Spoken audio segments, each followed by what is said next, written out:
December 9th, 2010, a Soho house in Manhattan's meatpacking district. A 33-year-old fashion designer is found dead in an overflowing bathtub, fully clothed in a black turtleneck sweater.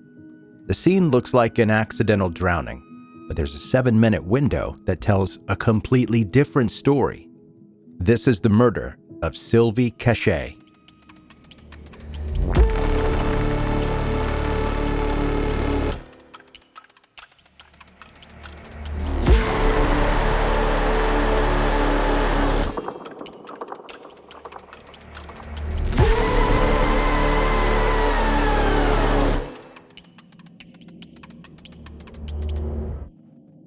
Sylvie Cachay collected bikinis when she was a kid. She saw them as these tiny engineering problems waiting to be solved. How do you make something that stays in place in the ocean while also making someone feel beautiful? That's a very particular way of looking at the world. She was born in Arlington, Virginia, on January 7th, 1977, to Antonio Cachay, a prominent surgeon, and Sylvia, a painter. That combination of scientific precision and artistic expression showed up in everything she later created. She grew up between McLean, Virginia, and Lima, Peru. She had dual citizenship, spoke 4 languages fluently, and moved through international circles with this ease that made people gravitate toward her. After studying fashion design at Marymount College, she worked her way up through the industry. Marc Jacobs, Tommy Hilfiger, and eventually Victoria's Secret, where she became the head swimsuit designer. She learned how to marry commercial appeal with high-end aesthetics, which is legitimately, I'm told, difficult to pull off. In 2006, she launched Scylla, her own swimwear line. The reaction was immediate. Within the first year, Barney's was carrying her designs. Vogue, Elle, and InStyle featured her work. Sports Illustrated put her bikinis in their swimsuit video. Her publicist said that the industry's response was a genuine wow moment, which in fashion circles means you've created something special. The designs had this sophisticated quality to them.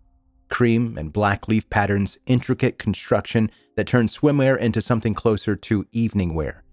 Then 2008 arrived. The global financial crisis wiped out independent labels across the board.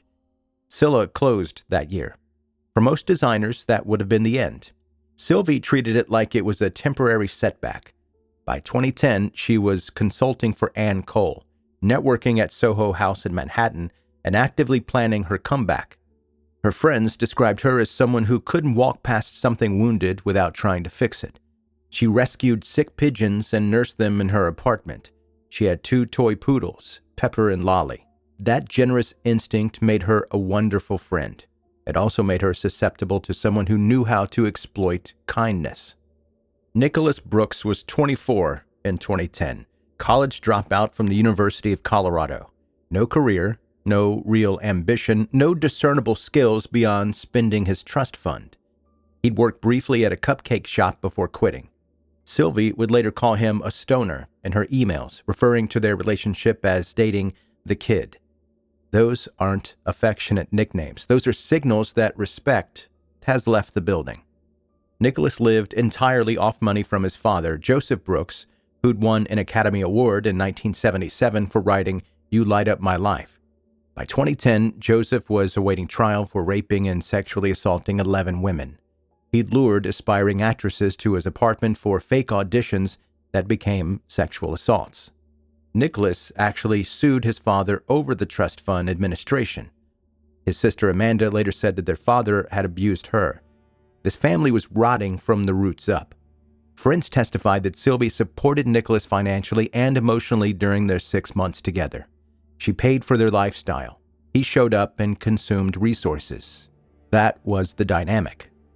They met in the summer of 2010. On their first date, they were walking Sylvie's 2 poodles when some drunks startled Pepper. The little dog bolted into traffic on Hudson Street and got hit by a car. Nicholas comforted Sylvie as Pepper was euthanized that night. Shared trauma like that creates accelerated bonding. You skip the normal process of getting to know someone because you've been through something intense together. Sylvie was grieving. Nicholas was present. She confused his proximity with actual care. By December 2010, the relationship was collapsing. That week, Nicholas showed Sylvie a website he'd used to hire sex workers. He showed her casually, like it was something to share. She also discovered unauthorized withdrawals from her bank account. She knew he'd taken the money. Sylvie sent what prosecutors later called the FU email. She wrote, "For the past 6 months, I have supported you financially and emotionally. The fact you cheated on me makes me sick and you will pay. I'm speaking with the credit card company and the police." She also made a list of conditions: stop smoking pot, help clean the apartment, get a job, and she finished with, quote, "If you can't do all these things, then this likely won't work." That wasn't negotiation. That was a breakup with a small escape clause. Sylvie was reclaiming her life and cutting off access to her bank account. The evening of December 8th, 2010, they were at Sylvie's West Village apartment. According to Nicholas's later police statement, they watched a movie, lit candles, and had sex. He claimed he went to shower and returned to find the bed on fire. He said he'd carelessly left candles behind the headboard. He also claimed Sylvie stayed asleep in the burning bed because she'd taken Xanax earlier. Your bed catches on fire and you don't wake up? The smoke alarm goes off and you're still unconscious. Prosecutors would later argue the hotel scene was staged. So the question becomes, was this fire actually an accident, or was it a deliberate move to get her out of the apartment and into a location where he had more control? The fire also provided a ready-made excuse for why she'd been exhausted and disoriented later. They checked into the Soho house around 12:30 a.m. on December 9th. The hotel sits in the meatpacking district on 9th Avenue. Sylvie told the clerk her stoner boyfriend had set the apartment on fire. She mentioned taking Xanax and that she couldn't stay awake. She was stumbling, visibly impaired, needing assistance to walk. Hotel employee Kristen Stevens helped Sylvie to room 20. During that walk, Sylvie was alert enough to complain about Nicholas. She called him a child and said she'd planned to break up with him. Stevens left her on the bed, intending to sleep. At 12:45 a.m., a busboy delivered ice to the room. He observed Nicholas and Sylvie entering together. Nobody else went in. The timeline locked into place at that moment. Between 12:45 and 2 a.m., guests in adjacent rooms heard arguing. One neighbor specifically heard a voice yell, "You really hurt me." That destroys any narrative about Sylvie going peacefully to sleep. A confrontation was escalating inside that room. At 2:11 a.m., guests directly below room 20 called the front desk. Water was leaking through their ceiling. At 2:18 a.m., security cameras recorded Nicholas Brooks leaving room 20 for the last time. He was inside that room for at least 7 minutes while water actively flooded the bathroom and leaked downstairs. There's no believable scenario where he's unaware unless he's unconscious.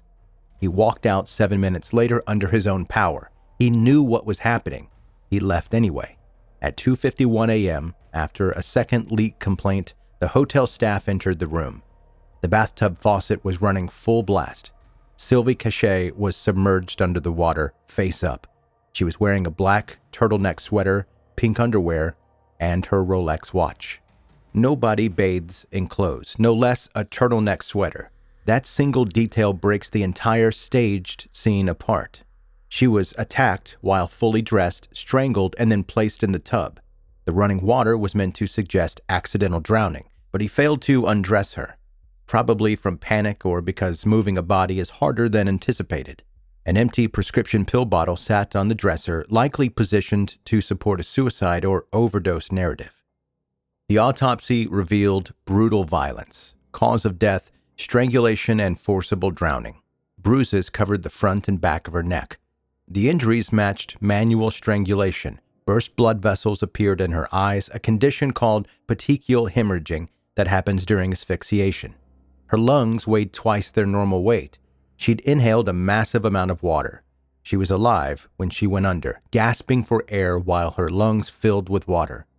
A bite mark appeared on her hand.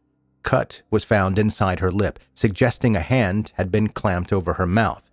Nicholas Brooks's DNA was on the bathtub faucet handle. He'd turned those controls himself. After leaving at 2:18 a.m., Nicholas met his friend David Raleigh in the lobby. They went out drinking. He was partying while his girlfriend's body lay in the room he'd just exited. He returned to Soho House at 5:30 a.m. and found the lobby full of police. The hotel manager pointed him out to officers and later described Nicholas's reaction to the news of Sylvie's death as blank and emotionless. Detective Tommy Jones noted Nicholas appeared to be intoxicated with bloodshot eyes. During interrogation at the precinct, Nicholas fell asleep in the interview room. When he woke, he wrote a statement claiming he never went near the tub. His DNA on the faucet proved otherwise. While Nicholas sat in Rikers Island awaiting trial, his father, Joseph Brooks, killed himself on May 22, 2011. The trial opened in June 2013. The Manhattan DA presented the motive and timeline. The FU email showed Sylvie was cutting Nicholas off financially. The staged scene showed his attempt to cover the murder, an attempt that failed because of one piece of clothing. Defense attorney Jeffrey Hoffman argued accidental drowning. He claimed Sylvie was heavily medicated with Xanax and Seroquel, passed out, and drowned accidentally. Medical experts testified the drug levels weren't sufficient to cause immediate unconsciousness. The defense called a doctor who suggested neck injuries could have resulted from resuscitation attempts or consensual erotic asphyxiation. The judge shut that theory down. The court ruled there was no evidentiary basis for claiming the couple engaged in rough sex, so speculation was inadmissible. That ruling prevented the defense from blaming Sylvie for her own injuries. Under cross-examination, the doctor admitted strangulation was, in fact, possible. On July 11, 2013, the jury convicted Nicholas Brooks of second-degree murder. On September 23, 2013, Judge Bonnie Whitner sentenced him to 25 years to life. She called the sentence richly deserved.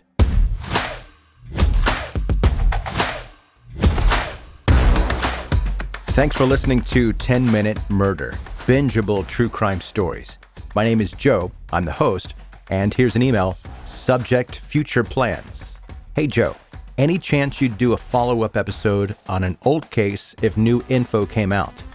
That comes from Martin in Durango, Colorado. Martin, absolutely. I do that from time to time.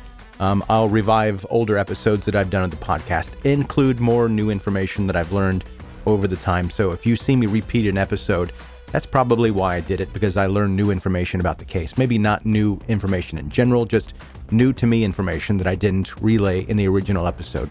So I'll do it again. But if there's a big update, like let's say I've done an episode on JonBenet Ramsey. If they finally have some new information that's worth sharing, I'll do a whole new episode. So yeah, sure. Hey, if you're a brand new listener to 10-Minute Murder, welcome.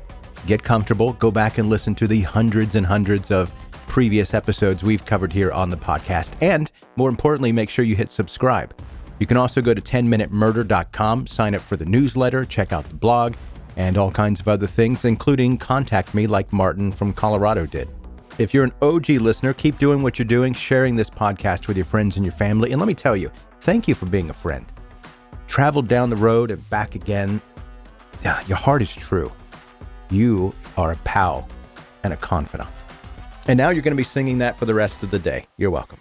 And that's going to do it. That's your episode for today. Thank you again for listening to 10-Minute Murder.